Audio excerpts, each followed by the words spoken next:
with another episode of Nikki Talks Food. So before we begin, I want you to go ahead and smash that subscribe button, hit the little bell, and as always, leave a comment down below after you watch the video.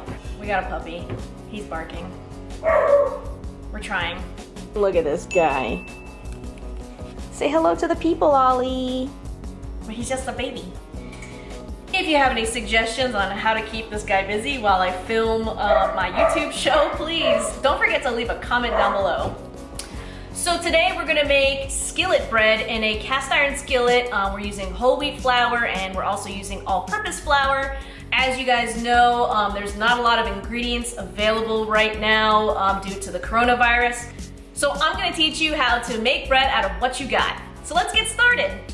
Okay, so to make bread, we need a couple of simple things. We need flour, we need yeast, we need salt, and we need water, and that's it. Everything on top of that is just, you know, gilding the lily. So this recipe calls for bread flour, but I'm gonna use regular all-purpose flour. The difference between all-purpose flour and bread flour is the amount of protein. So gluten. Bread flour is higher in gluten, and all-purpose flour is lower in gluten. It's not so much that it will make a huge difference. It's not gonna make the best bread ever in the whole entire world, but it will make passable bread that you will want to spread butter on and is warm and delicious, so who cares? Okay, so we have 3 cups of all-purpose flour or bread flour if you have it.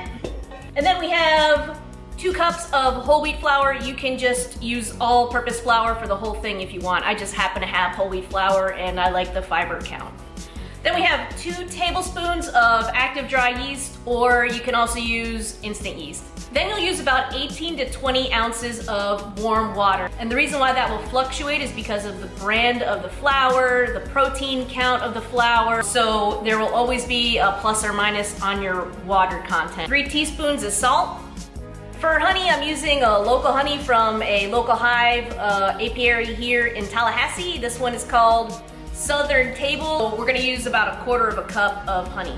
To recap, what we have in here is all-purpose flour, whole wheat flour, we have salt. So we're gonna go ahead and mix that up just by hand. We poured some of the water in with our yeast and that's ready to go in. Now we're gonna pour all but just a few ounces of this water. I may need more, I may not, but I have it here so I can decide. Next, our honey and olive oil, about 4 tablespoons of olive oil. And what olive oil will do is tenderize the bread. So it just makes it a little bit more tender. So now we can go ahead and use our hands. Make sure you're not wearing any rings because that'll get all gummy. But we're gonna go ahead and start mixing this dough. You're gonna need what's called a bench scraper. Okay, so when I make bread or any kind of dough, even if it's just pasta dough, I always do this technique where I grab the 12 o'clock position and then I give it CPR. And then I give a quarter turn and I grab the 12 o'clock and I give it a CPR and I just go around and around in a circle like that.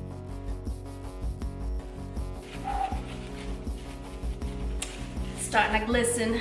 And we are gonna make sure that we have enough, like the glutens are stretchy enough by doing what's called the window pane test. And we always cut dough. We never rip it because you'll cause the odd shapes in your bread. And what we're looking for is stretchiness and like a little bit of a see-through. There we go. And that lets us know that we have enough stretchiness in our bread, or in our dough. So what I'm gonna do is just kind of, the hell was that? Alexa. Roll this into a little ball, and then we're gonna throw it. Sorry, I'm not sure. Alexa, stop. We're gonna throw this dough ball back into our bowl that we use to mix in, and it's okay. We don't need to wash or anything, just put it in there. The function of the wet towel is that it is gonna create humidity. We're gonna put this in a warm spot. The best place if you live in Florida or somewhere warm in the South is just right on your back patio if you have one. Okay, so let's talk about the steps that we've just done and the steps that we're gonna do next. So there are 10 steps in bread production.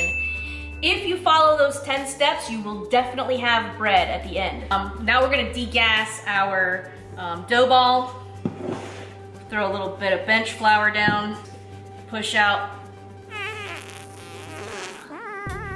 some of the bubbles.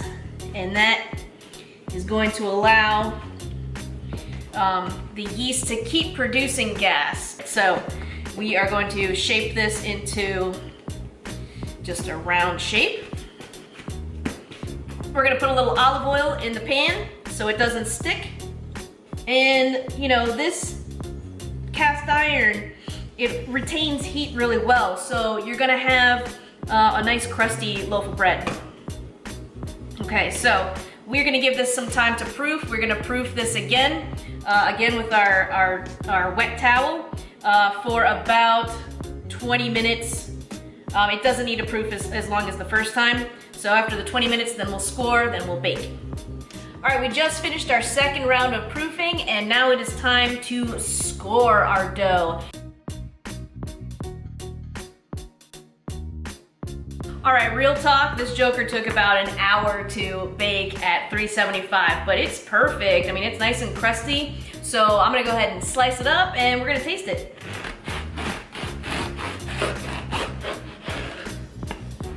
Look at that.